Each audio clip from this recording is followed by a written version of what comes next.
Welcome to What in the World with Paul Seaburn, brought to you by newclevelandradio.net in affiliation with Cleveland 13 News.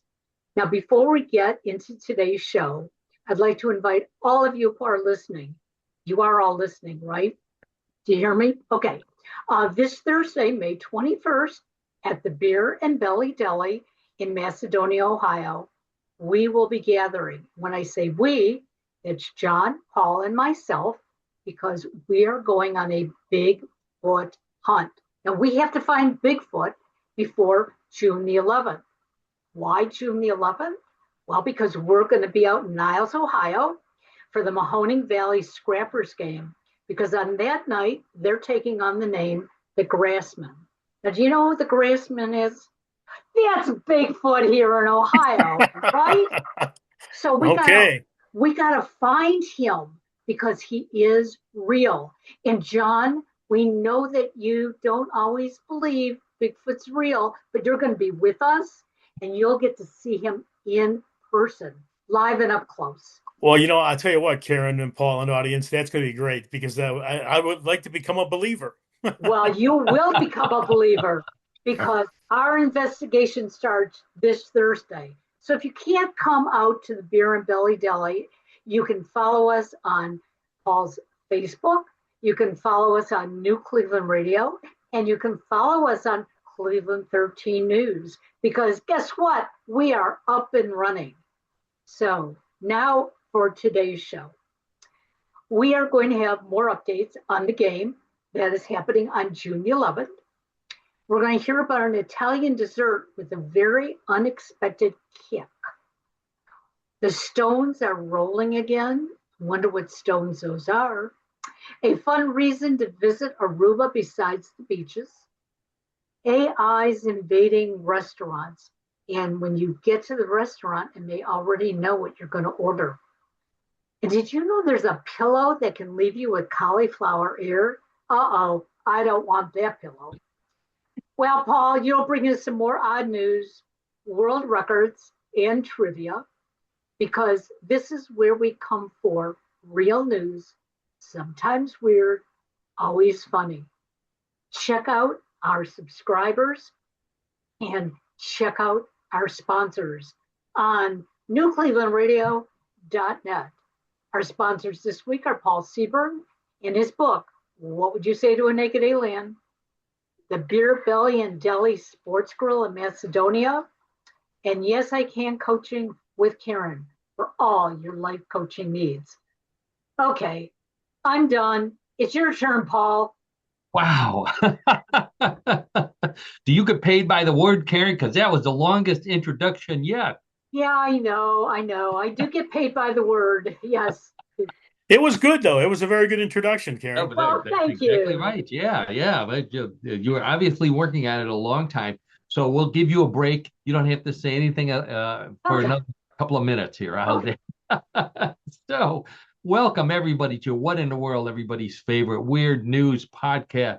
Real news, sometimes weird, always funny. That's our motto. I'm your host, Paul Seaburn. Thank you so much for joining us. Let's see. I don't think we're live today, but so that means you're joining us sometime in the future, either on YouTube or on your favorite audio platform. Thank you so much for doing that. If you're on YouTube, and I recommend everybody to check us out on YouTube.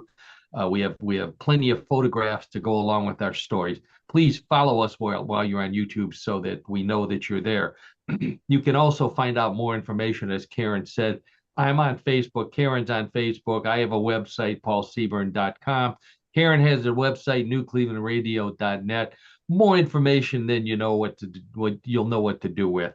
While you're at newclevelandradio.net, check out Yes I Can Coaching with Karen, all the other great podcasts she has. And finally, most importantly, Cleveland 13 News, or is it News 13 Cleveland? Cleveland 13 News. Cleveland 13 News. Please check us out there as well. We're getting our videos are up there. We're going to have some more things on their website. So please check us out. Thank you so much for joining us from wherever you came from. Let's see. The first voice in your ear with that wonderful introduction was Karen Hale, our producer. co-host and media mogul at newclevelandradio.net. The second voice you heard was my old buddy John Dinalo, our co-host, host of What in the World of Sports, my fraternity brother, all-around good guy. How you doing today, John? Doing well, Paul. Just getting ready for the Cavaliers to take on the New York Knicks in the Eastern Conference Finals after that tremendous 31-point victory on Sunday evening. I still can't get over how well they played, and hope that they can play as well today. Well, we're not going to jinx them. We're not making any predictions, but yeah, today's the day. If you're listening to us, that means you already know that they won or lost. So we're hoping that everybody's in a good mood while you're listening to our show. And if not, you'll be in a good mood when you're done listening to our show, because that's our goal. We don't have any bad news. We don't have any politics, no business, no religion, no local murders, none of that stuff. We're just here to have fun with the strangest, funniest news stories that we can find around the world, sometimes out of this world, all into the universe. You never know where our stories are going to come from. And we've got some strange ones today, as Karen said. But first, let's get our photo display system, our high-tech video display system up here. There we go. There's our logo. There's my book, What Would You Say to a Naked Space Alien, now available on Amazon. Please check it out. All my favorite fun, my favorite fun alien stories from people who claim they have seen aliens and flying saucers and had really unusual experiences. So please check it out. All right, let's get to, Karen promised that we talk a little bit more about our upcoming hunt for Bigfoot. So, we're looking across Northeast Ohio. We're going to be in both Cuyahoga County and Summit County, which is why we're saying Northeast Ohio rather than Cleveland. Our first stop on Thursday is at Beer Belly Deli, which is on Aurora Road, Route 82. It's got half a dozen different names. Just Google them and you'll find it there. I think I have a photo of them. Let's see. Do I? Oh no, there's a photo of the hunters. There's myself and Karen. Karen has been really working hard on taking photos of all of us here. She is our guru in artificial intelligence, and that is quite a fine photograph you put together, Karen. Thank you for that one. Yeah, it's neat. Yeah, isn't that nice, John? Yeah, absolutely. It's great. Yeah, let's see what else we have here. Oh, there's outside Beer and Belly. There's a hint as to what we might find while we're there. The great menu, by the way. Thank you so much for sponsoring us. Well, we're all looking forward to nibbling on some food while we're there as well. Maybe we'll, we'll find out what Bigfoot eats when Bigfoot's in town and stops by Beer and Belly, which we heard is Bigfoot's favorite restaurant in Northeast Ohio. Absolutely. Yeah. We'll also be checking out Bigfoot Landscaping, which is just down the road from there. We'll see if what kind of landscaping, maybe Bigfoot gets some topiaries of himself in his front yard or in the Cuyahoga Valley National Forest, where we'll also be looking for Bigfoot as well. We're going to try and howl for Bigfoot. John and I are going to be doing some howling to see if we can call Bigfoot out of the forest. And in anticipation of John finding Bigfoot, here's a picture of John. Oh my gosh. How about that? Yeah. Look at the wow. size of Bigfoot hand. Now, Bigfoot seems to be about John's size and height, but his hands look about the size of John's head. So, yeah, that's quite a creature there. Wow. I'll tell you what, if that's the Bigfoot you call out, I'm going to be running in the opposite direction. Love it. Okay. So, and then of course, on June 11th, this is the thing that triggered the whole. Once Bigfoot started showing up in Northeast Ohio this spring, the Mahoning Valley Scrappers, minor league baseball team just down the road from us, decided to honor Bigfoot by naming their team the Grassmen for one night only on June 11th. And they will be having all kinds of cool things going on there. They've got T-shirts for sale. They've got hats with the big Grassman on it. There's more stuff. Karen, John, and myself will be down there on the field, talking to fans, talking to whoever we can talk to. Maybe if Bigfoot shows up, we'll talk to Bigfoot as well. Absolutely. Yeah, yeah. We'll find out what position Bigfoot would like to play. If he's a We'll pit. hear right from the horse's mouth, so to speak. There you go. Yes, That's right. yes. Yeah, I don't. You can call them horses, John. I'll call him Okay, all right. Fair enough, Paul. Mr. Bigfoot or Mr. Grassman, whatever you want to call him. Okay. So we're really looking forward to doing that, and we'll be giving you more information on that. Also, check out Channel 13 News for News 13 Cleveland. Take your pick. The Cleveland CTU. 13 News. There you go. The WCTU. Check them out. They'll have some more information as well. Okay. All right. We got all the Bigfoot stuff out of the way here. Let's go to one of my favorite subjects, which is food. I love talking about food. I love eating food. I love cooking food. I love baking. And this is a baking story, which I don't get to talk about too often. So, John, my Italian expert here, have you ever had a dessert called tiramisu? Tiramisu. Tiramisu. Okay, tiramisu. I already mispronounced it. Tiramisu. Are you a fan of that? I'm familiar with it. Yeah, it's a good dessert, I think. It's light. It's very light. Oh, well, not this one. Not this one. Okay. So we have a world record tiramisu from believe it or not from London, not from Italy, but 100 Italian cooks got together at Chelsea Town Hall in London recently, and they baked the world's longest tiramisu, 1,445 feet long. Here's a picture Oh of it. my. Yeah, Oh yeah. no. Look at that. It looks like they're in a Oh. church. Yeah, they're offering it up. I don't know. I'm not going to say anything sacrilegious here. The so this is a classic Italian dessert from this is what Google told me. The Made with ladyfingers, eggs, cheese, and cocoa. This record-breaking tiramisu was 1,445 feet long. It needed 50,000 ladyfinger biscuits and more than 3,000 eggs to make that giant concoction right there. Wow. That's Yeah, amazing. Wow. isn't that something? It was so big. In addition to the 100 chefs, they brought in 100 more Italian people. So to yell, "Mamma mia, that's some tiramisu."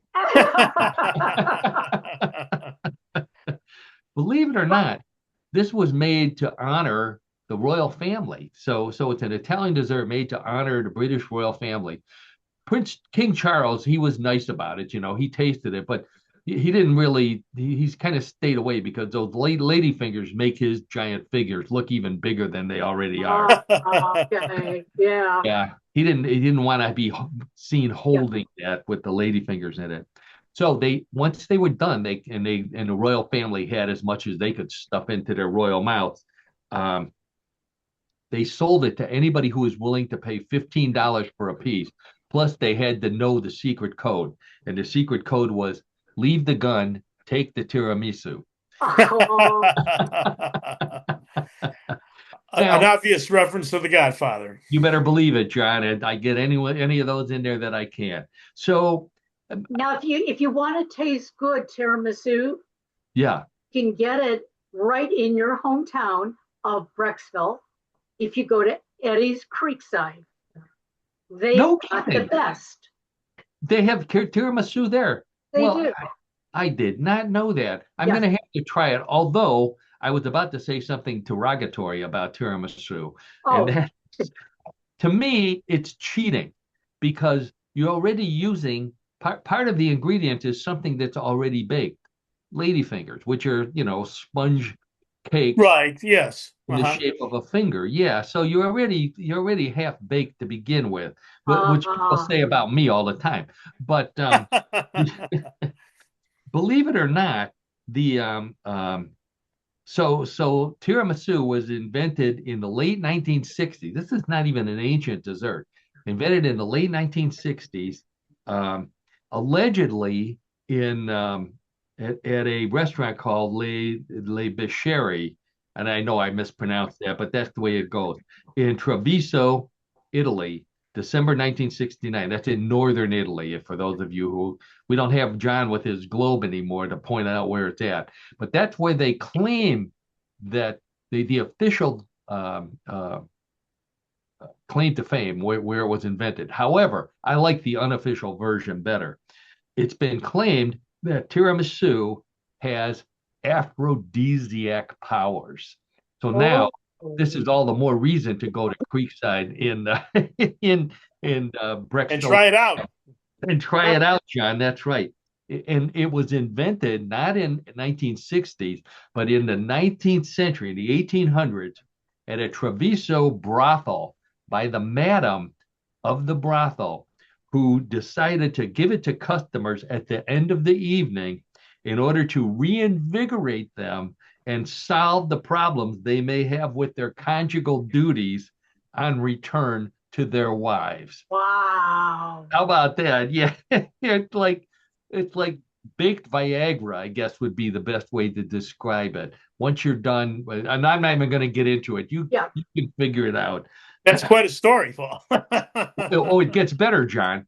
The literal translation, the English translation of the Italian word tiramisu is "pick me up."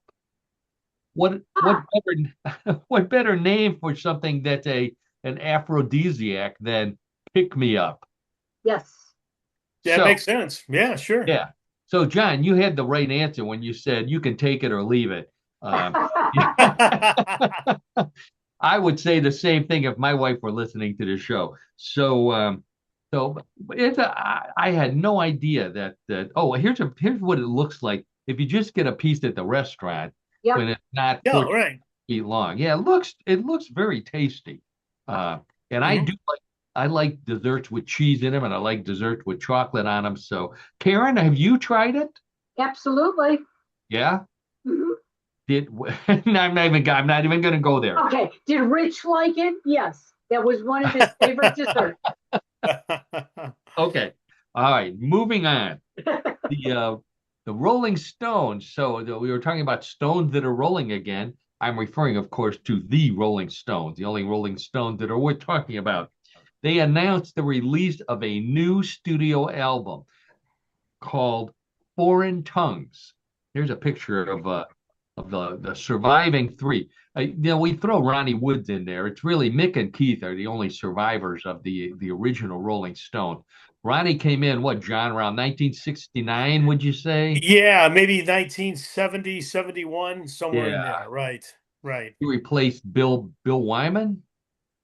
No, didn't he replace Brian? No, there was Brian Jones was the original guitar player. Brian Jones, and then there was another guitarist that was there, but I can't recall his name. Maybe. Well, he's ugly enough that he fits right in. So, so Keith and Mick and Ronnie were joined on this album by a number of special guests, including Paul McCartney, Steve Winwood, and anybody else who was willing to help them walk up the stairs to get to the stage in order to do their recording. So, these guys are old. They're all either just past 80 or about to turn 80. I think Ronnie is believe it or not, the youngest of them, around 78 or 79. You can tell they're feeling their age because I looked at the track listing on the album. Some of the songs are remakes of their old songs, like Honky Tonk Nurse's Aids. Can't You Hear Me Coughing? And of course, Waiting on a Bowel Movement. Oh, jeez. No. Paul, you telling the truth on this? Wait a minute. Wait, since when are we telling the truth? No, actually, I do have some information on the track. So, Foreign Tongues was their nickname for groupies back when they were younger. The album's opening track, the real opening track, is called Rough and Twisted, which is also mixed nicknames for Keith and Ronnie, Rough and Twisted. They also have another song called Divine Intervention, which they said is what they're going to need if they're able to go on tour again, Divine Intervention. And then there's another song called Hit Me on the Head. which is what they have to do to Keith. They'll remind him that it's time for him to do his guitar solo. Here's a picture of the album cover, by the way. This is their 25th studio album. Yeah, I have a comment on that in a second, but I'll ask you first. What do you think of that album cover, Karen? No, I wouldn't buy it based on the cover.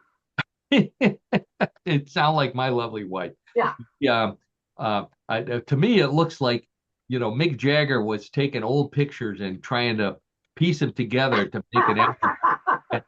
He forgot to put his glasses on, and that's what he ended up with. Yep. But, John, album covers, you can't beat Sticky Fingers.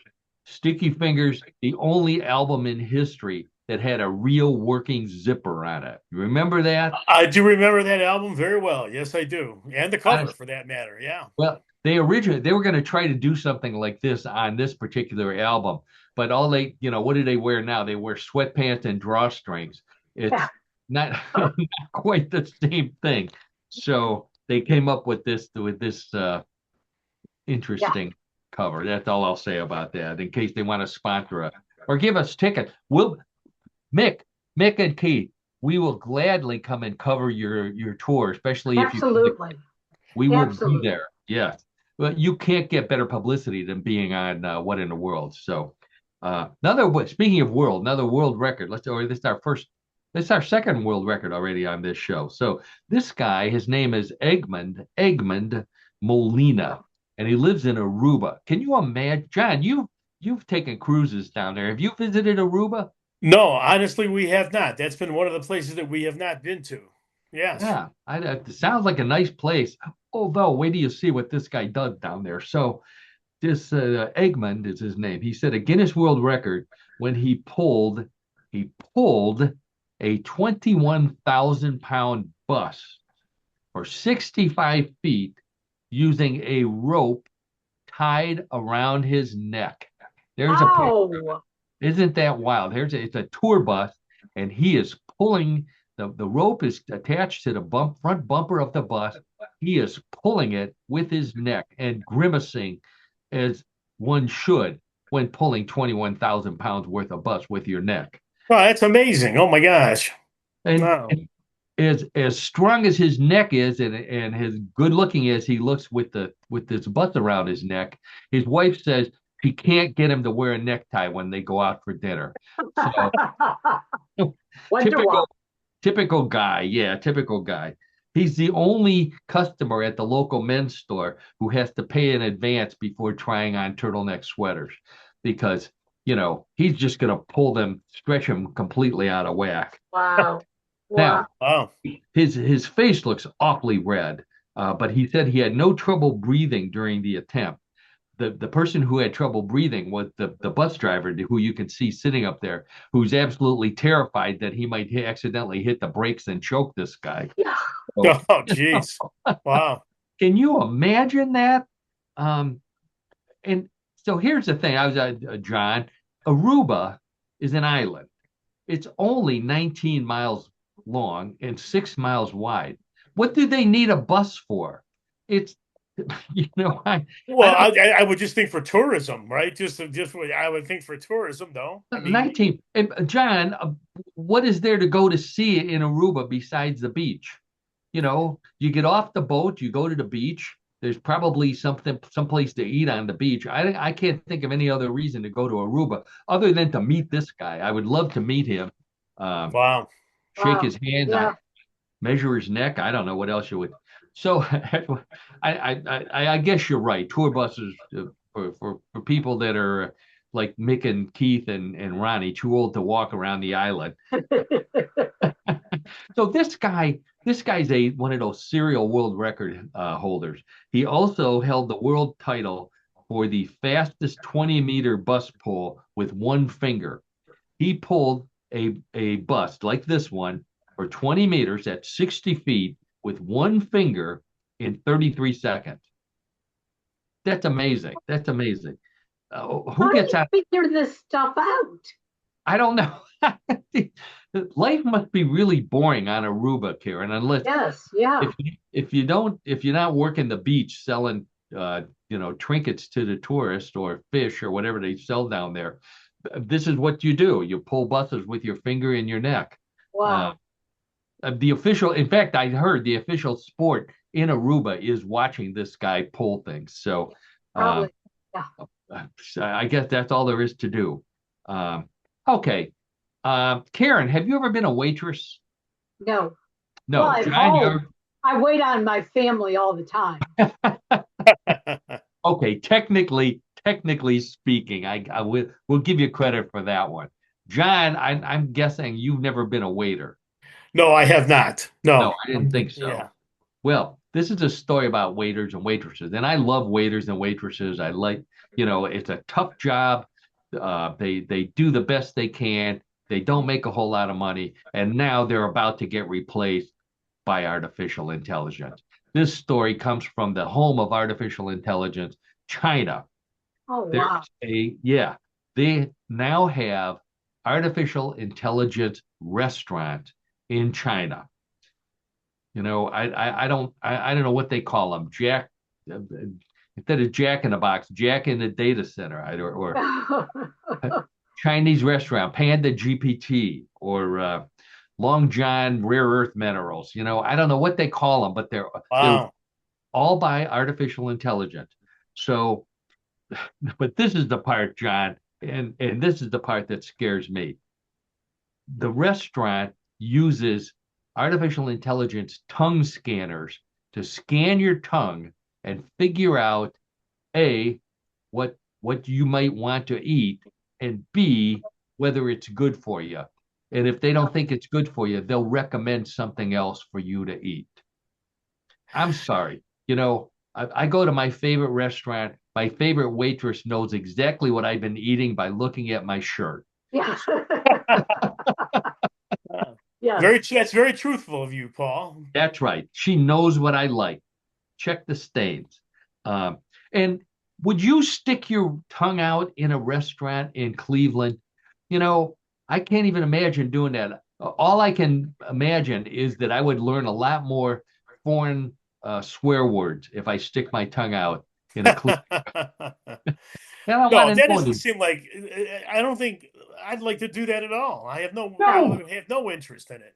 No, it makes it's not appealing at all. Not appealing at all. Really. They have a buffet that not only do they have just a plain little diner like this place here, they have one of those buffets, and there they don't scan your tongue, they scan your belly, and that they can tell what you're going to be eating and how long you're going to be there. Yeah. Artificial intelligence already knows too much about us, in my opinion. So I really don't want them, the internet to know what I like to eat, and I don't want to know what the internet thinks is good for me. I really don't. And what happens if you stick your tongue out and they see lipstick on your tongue? It's like, wait a minute, who were you with before you came to the restaurant? Yeah, that's right. I don't want. That's even more than I want them to know about me. So, there's actually a medical condition that this is supposed to take care of, and it's called selection paralysis. Have you ever gone into a restaurant and looked at the menu and you can't decide what you want? Doctors say that this is an actual mental illness called selection paralysis, and it's artificial intelligence, by sticking your tongue out and letting them pick something for you, is supposed to relieve you of your selection paralysis. Isn't that what a mother does for her children and her husband? Really, yeah, sure, Karen, right. I don't know if that's such a remedy for that condition, Paul. Yeah. I like Chinese food, but how many different ways is there noodles and rice on the menu that you get selection paralysis? Like beef and noodles, or chicken and noodles, or noodles and noodles, or beef or noodles. What is it?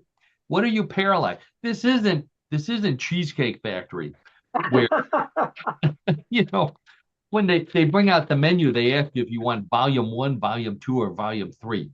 Yeah, that I'm not paralyzed. I'm I'm exhausted by the time I get to the end. And here's a question, John, have you ever gotten to the end? Have you ever seen the cheesecake page in a Cheesecake Factory menu? Yes, I have. And Re- if I am not mistaken, if I'm not mistaken, I think there's as many as like 30 or 35 varieties. It could be that Really? many. Yeah, I think so. I mean, it's amazing that there's all those different choices of cheesecake. I've Wow. never made it that far, that deep into the menu. I got too hungry. No, And you got to look at that first. Don't you oh, understand?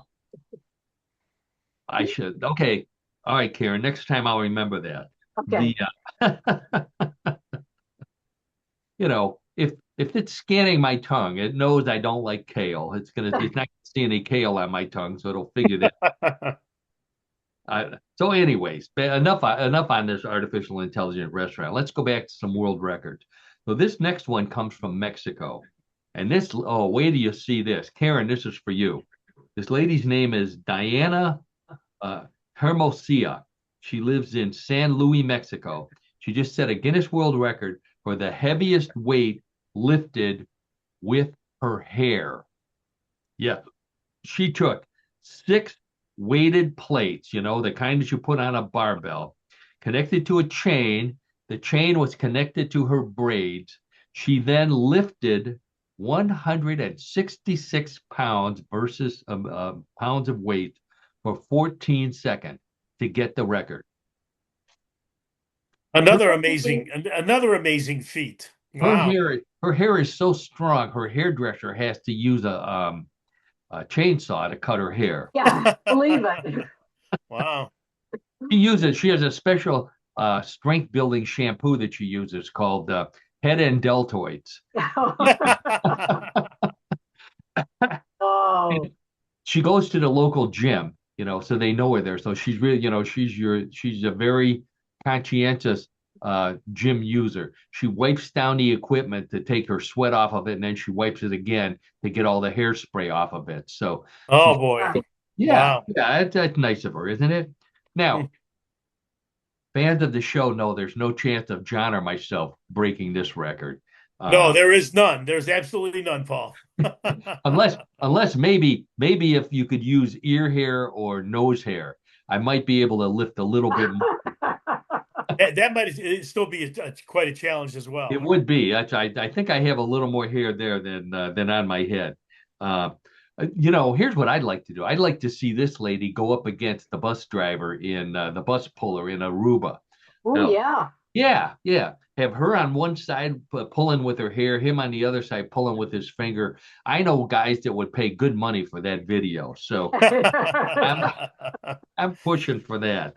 All right, let's see. What do we got coming up next? But you get all kind of really helpful information on what in the world, as our regular listeners and viewers know.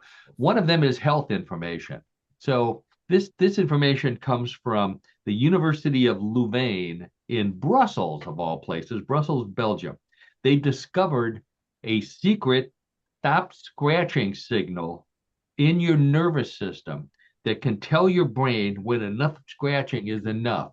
And as a result of that, they are now working on a drug that will simulate it so that you can, if you're itching for some reason and you can't figure out why, you can take this drug and the itching will stop. The first test, by the way, to test to see if it works really well, they're going to try it on Major League Baseball players who are always scratching for some strange reason. I don't know what that is. John, do you know why they're scratching? No, I think that's one of the great mysteries of the Western world, Paul, and sports. Is that why do baseball players do that? But oh yeah, they've been doing it for years. Yeah, for a century. Well, at least a century.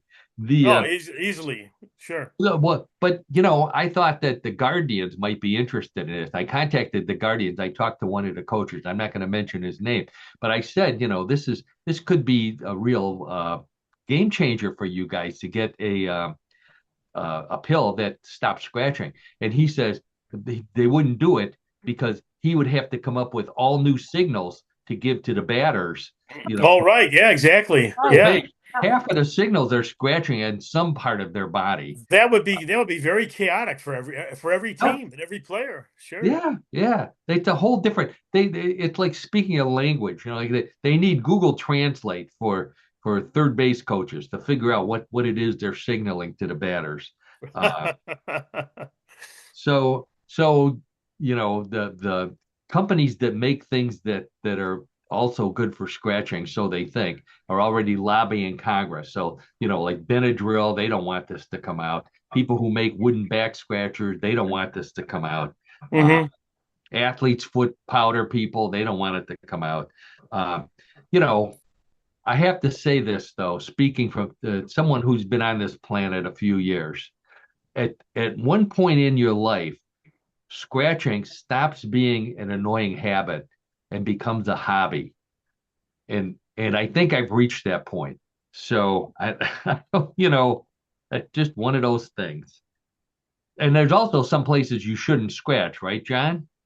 Absolutely. I mean, you have Yeah, to have some decorum. I mean, and yeah. also this is a family show, so I know. Yeah, like in let's church, make you certain shouldn't of that. scratch in church. No, Yeah. definitely not. I'm not going to say where you shouldn't scratch in church, but in general, I guess you shouldn't scratch in church. Okay, so this story stunned me, and this is somewhat sports related.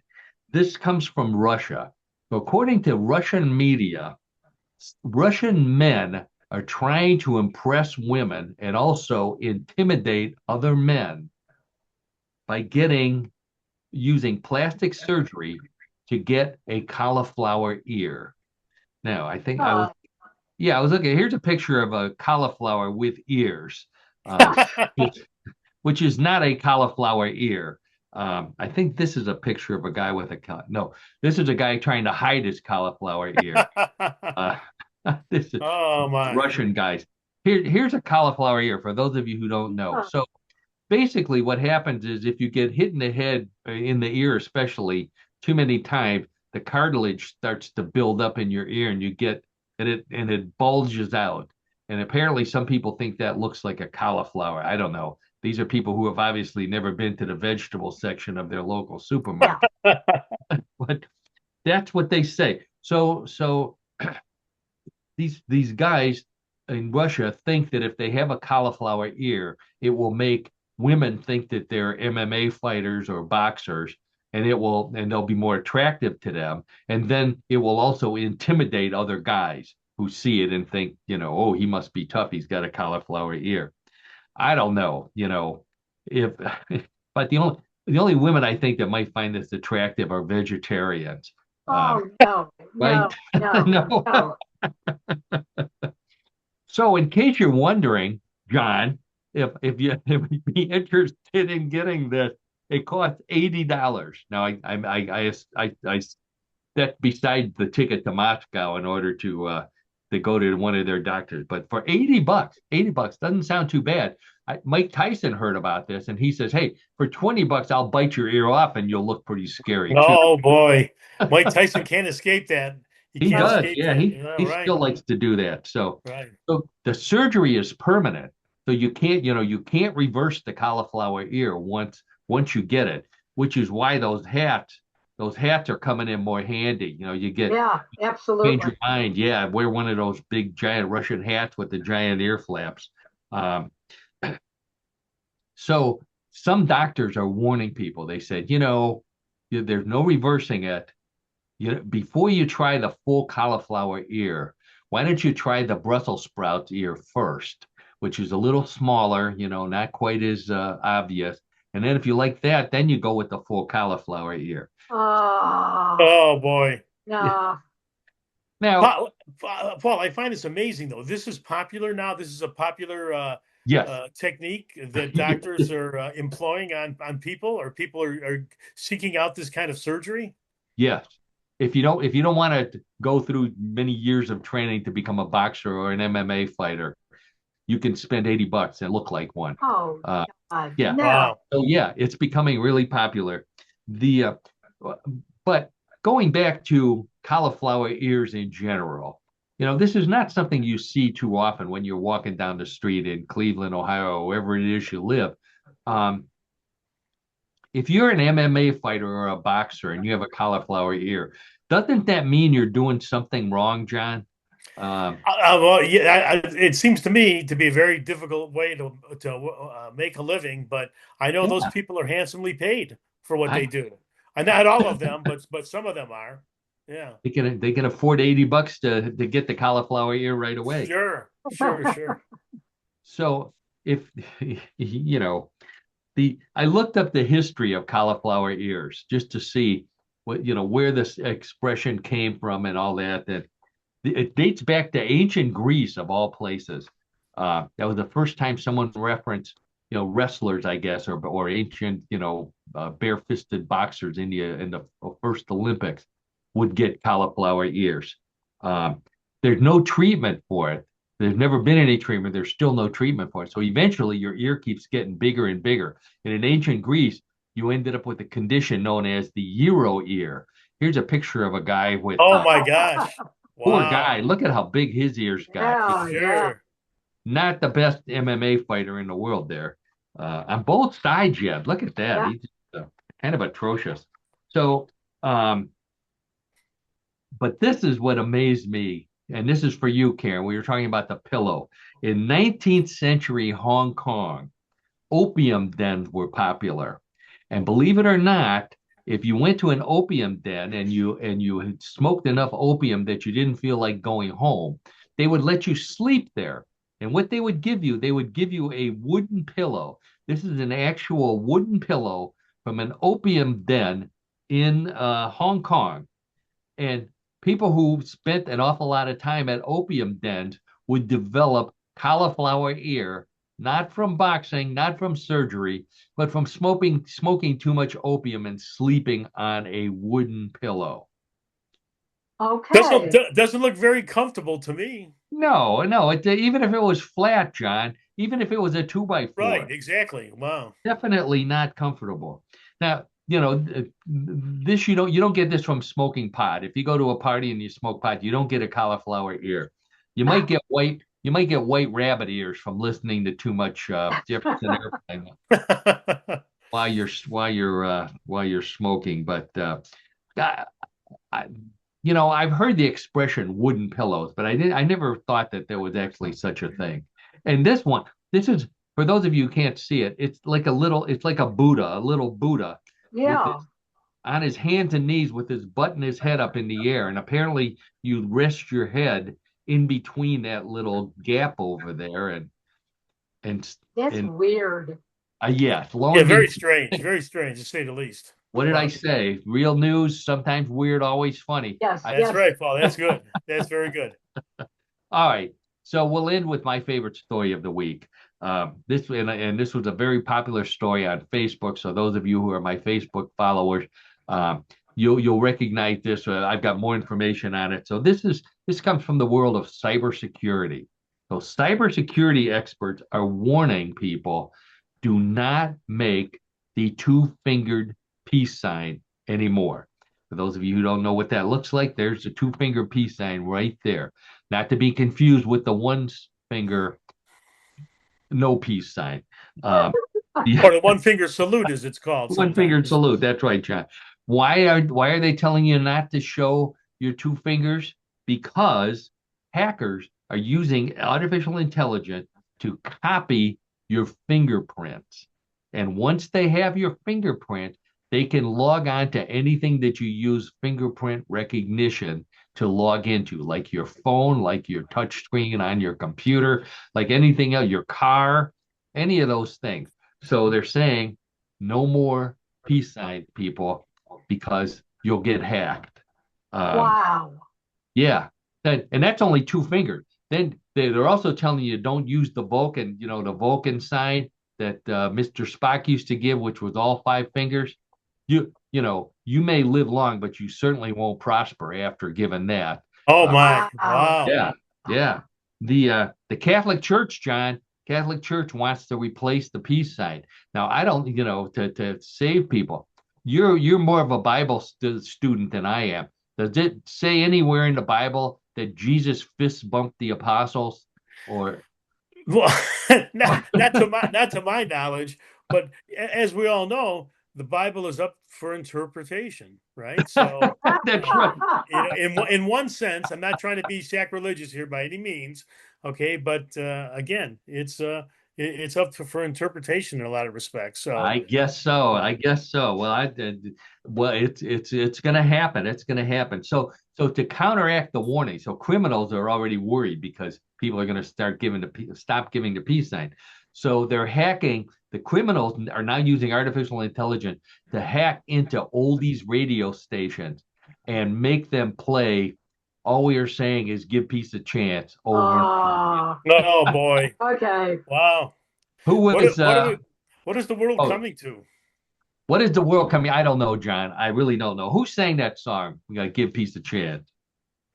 John Lennon Lennon. John Lennon and Yoko Ono. and yeah, there you go. And Yoko Ono and a whole cast of people surrounding their bed. Right. Uh, Right. So I won't use fingerprint scanners. I just don't. Um, I don't believe in them. Besides, I've got a solid password: 1 2 3 4 5 6 7 8. Nobody, You're nobody. telling the world, Paul, that Shoot, information. that's right. I did. I'm gonna have to change one character. Change The the character I there, right? tried. I tried a fingerprint recognition once. I gave it the finger instead, and Windows.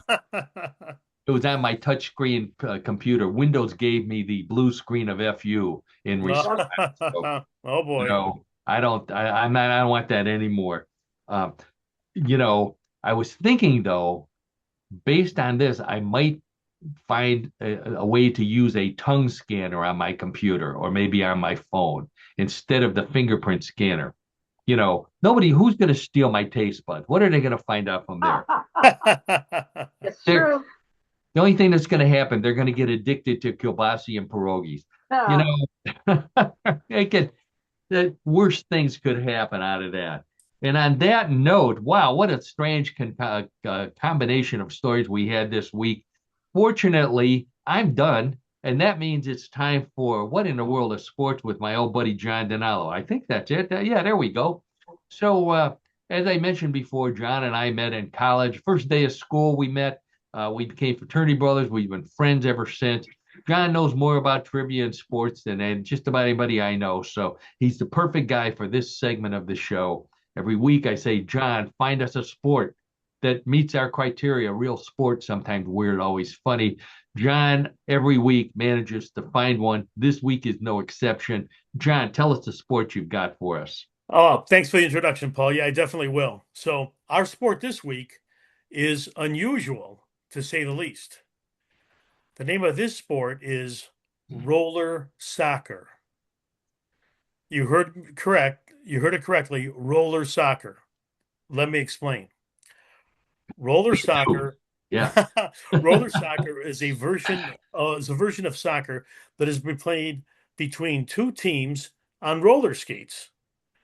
Each team is made up of 5 players per side, wearing either inline skates or roller skates, and they also have pads and also have helmets.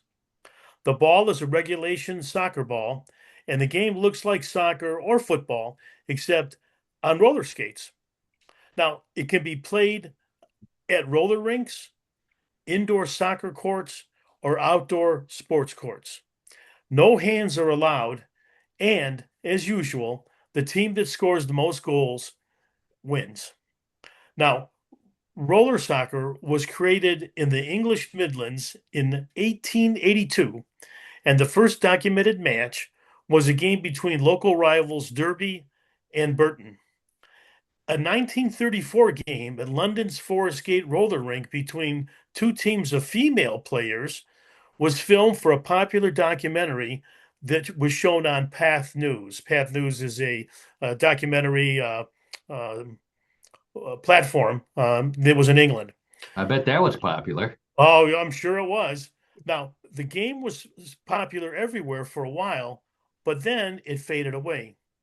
Then, in 1949, Billboard magazine reported that the sport had been revived in Detroit, Michigan, after not being played for more than 30 years. So there was a 30-year hiatus of people really not playing the game, and then it started up again. Fast forward, in San Francisco in 1995, a soccer ball rolled into the street while a gentleman by the name of Zach Phillips was inline skating. He instinctively kicked the ball with his skates and immediately envisioned sporting potential. In 1996, Phillips established the Roller Soccer International Federation and launched a website with the help of his skate friends. By Wow. 1998, the sport had taken off in popularity. In the early 2000s, the Futins organization, a formal organization, was formed in Pernambuco, Brazil, and then that group joined the Roller Society International Federation. The result, the first Roller Soccer World Cup was held in London in 2003 and is now rotated around the world with both European and national events also taking place. 14 Roller Soccer World Cups or Club World Cups were held through 2019. Post-COVID, the World Championships and the Club World Cup resumed in Trebizond, Turkey. The country, interesting enough, with the most active players and the highest number of teams is France, and UMS Easy Riders currently being the defending Club World Cup champion. Today, there are roller soccer teams on every continent except Antarctica. It's extremely popular in Australia and Belgium, and interest is rising in both Africa and Asia. Wow. So, in closing, if skating gets you on a roll and you also get a kick out of soccer, then roller soccer just might be the sport for you. It's fast, it's fun, and being on skates will definitely help you outrun the soccer hooligans. Whoa. Not to mention Bigfoot. The Yeah. Oh, yeah. Well, that goes without saying, Paul. Wow. Wow. Roller soccer. What, I'm surprised a pub wasn't involved in the invention of this sport. Yeah, you would think, Paul, in a way, but you have to be very physically fit to play this sport. Think of that. No Yeah. kidding. Yeah. Yeah, like rollerblading alone and then kicking while you're Yep. rollerblading. And Um, no hands allowed. No no hands hands allowed. allowed. They did have goalies. I did see goalies in some of those pictures. Right. Yep. Sure. Um, Yeah. but boy, it's uh, yeah, and I guess they even do those things, those kicks where they flip upside down and kick the ball over their heads. Uh, Oh although yeah, the head is used quite a bit from what I was able to find yeah, out. but you're landing on a wooden floor or a tile floor. That's not exactly the same as landing on grass.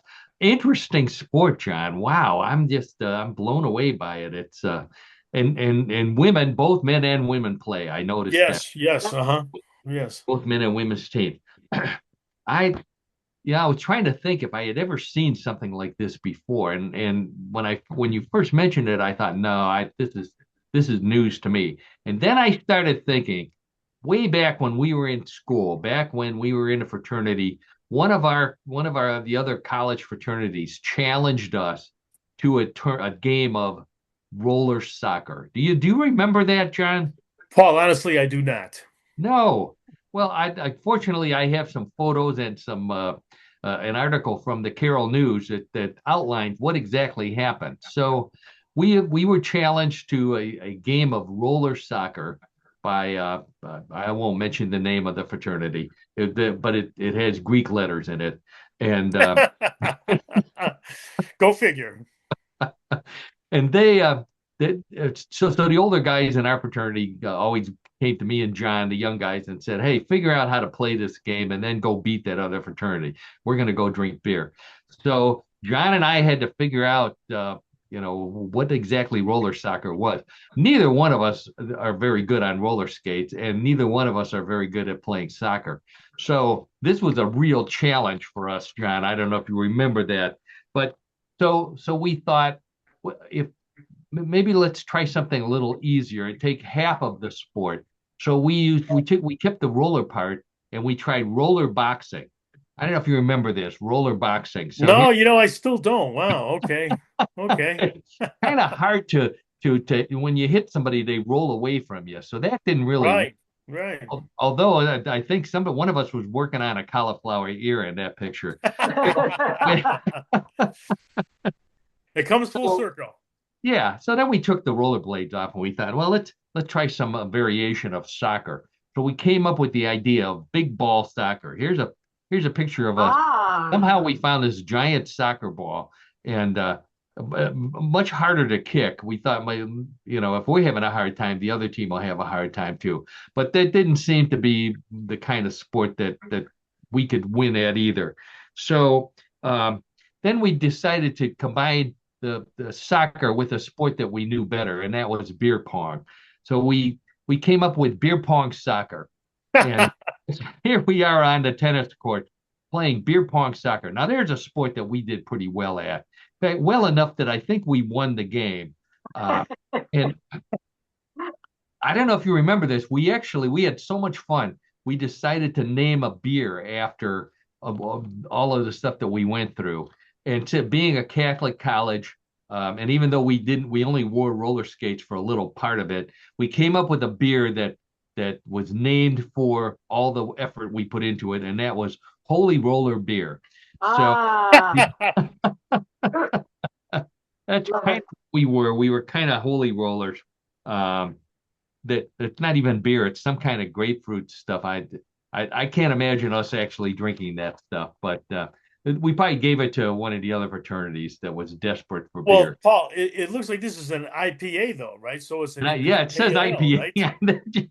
Well, all of a sudden, John remembers. John remembers us brewing the beer. Isn't that Yeah, interesting? See, that's what I do recall. Yes, I do recall that. Oh boy. Unbelievable. So there we go. Super sport, John. Thanks so much for roller. You're welcome, Paul and Karen and audience. We'll be Thanks. talking about that for another week until you come up with a new one. And I believe, Okay. All yeah, right.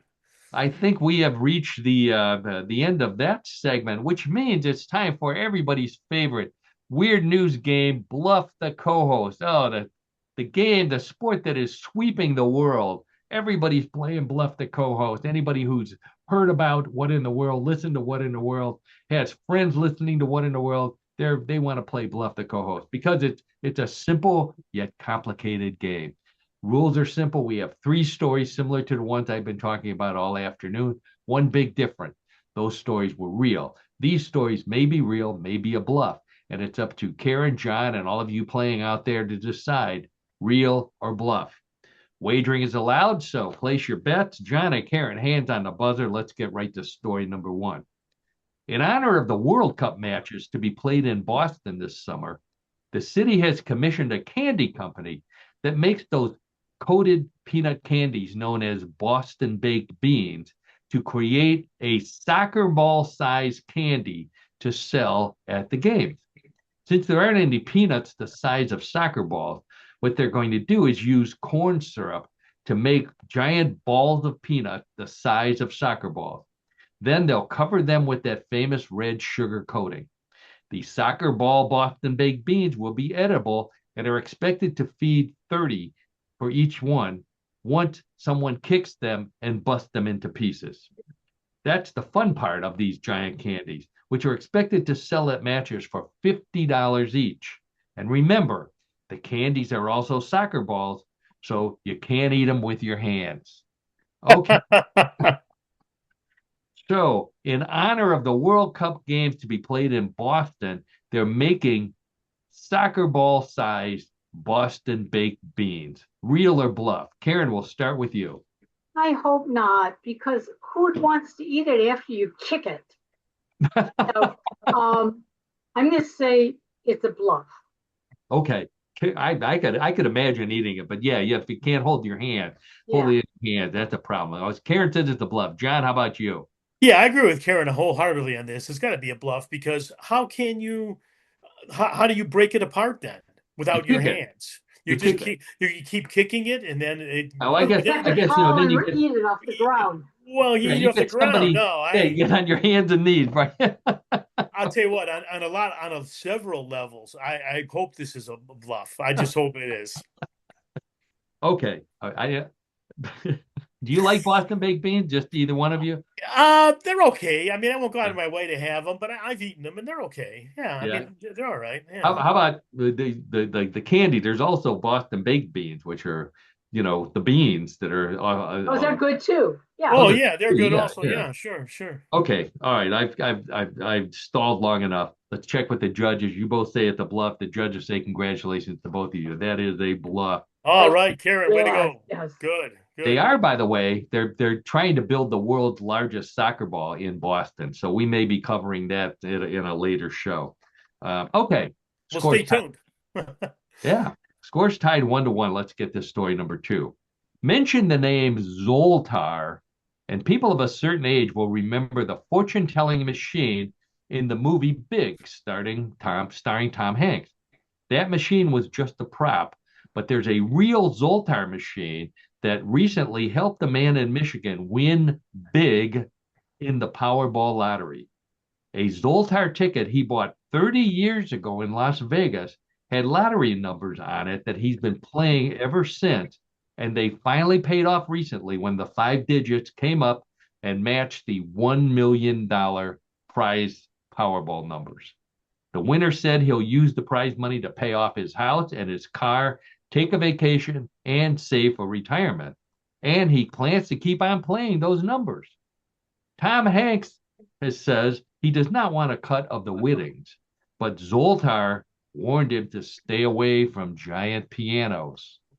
Okay, so a man in Michigan uses numbers that he bought 30 years ago from a Zoltar machine and wins $1 million in Powerball. Real or bluff? John, we'll start with you.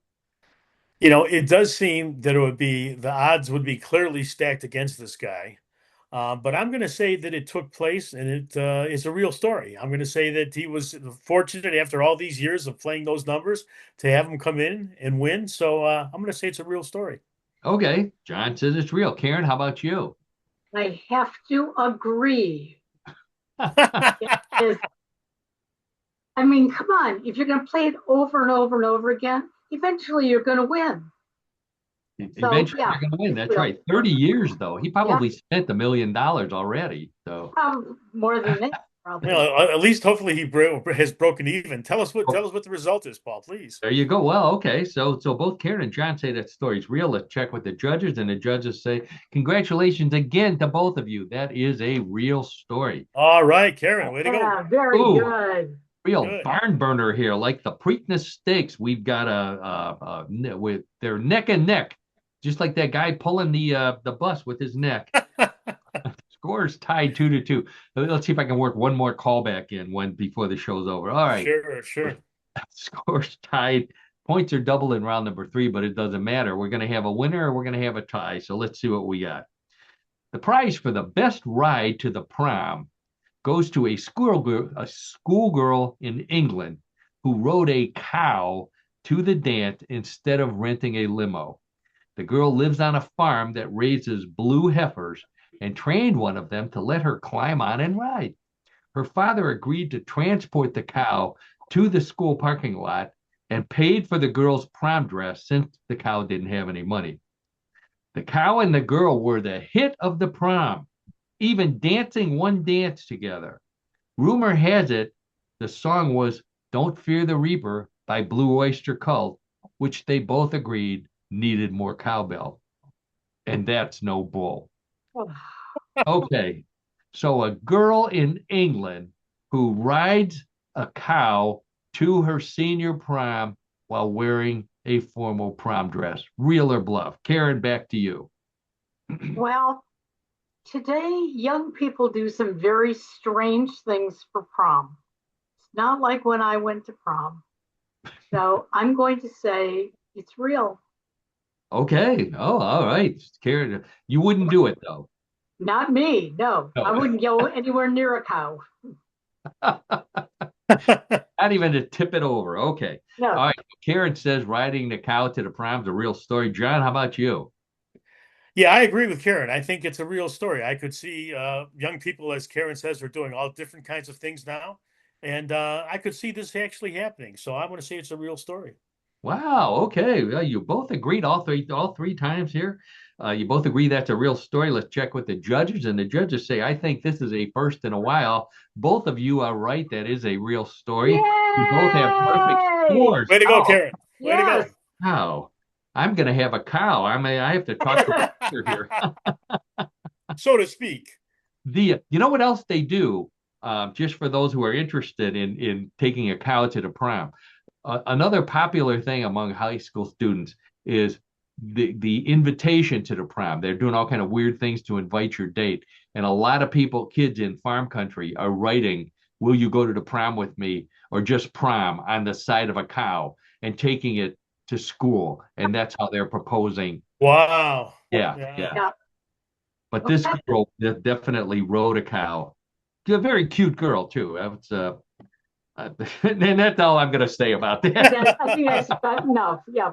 I don't want to get into any more trouble than I might be. And I think we've reached the end of another episode of What in the World. Before I close out, I want to remind everybody once again that if you're listening to the show after Tuesday, but before Thursday, on Thursday, what day is that? June 21st, we will May. be May Beer and May 21st. 21st. May 21st. May 21st. Wow. Oh boy, my calendar is off here. The May 21st, we will be at the Beer and Belly Deli in Northfield looking for Bigfoot.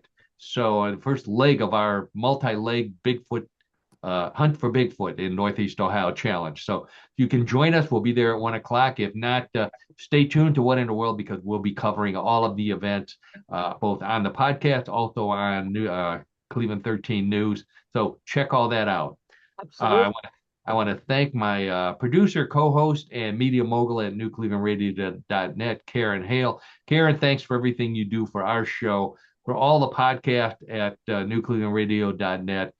Thanks for being a sponsor. Everybody check out Yes I Can Coaching with Karen for many, many different kinds of coaching needs. If you're not sure, call her up and check and ask her. But I don't coach soccer Oh, so Or roller soccer for that or matter. roller soccer. there you go. Okay, all right, sounds good. So thank you, Karen, for all of that.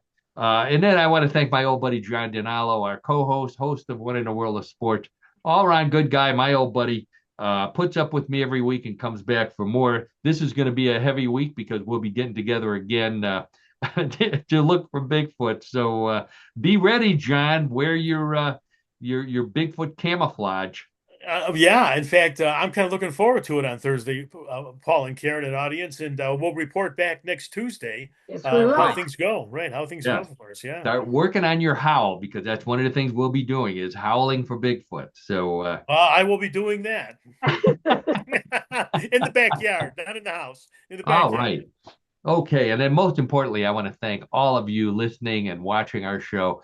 You're the reason why we do this podcast every week. We've been doing it for 11 years now.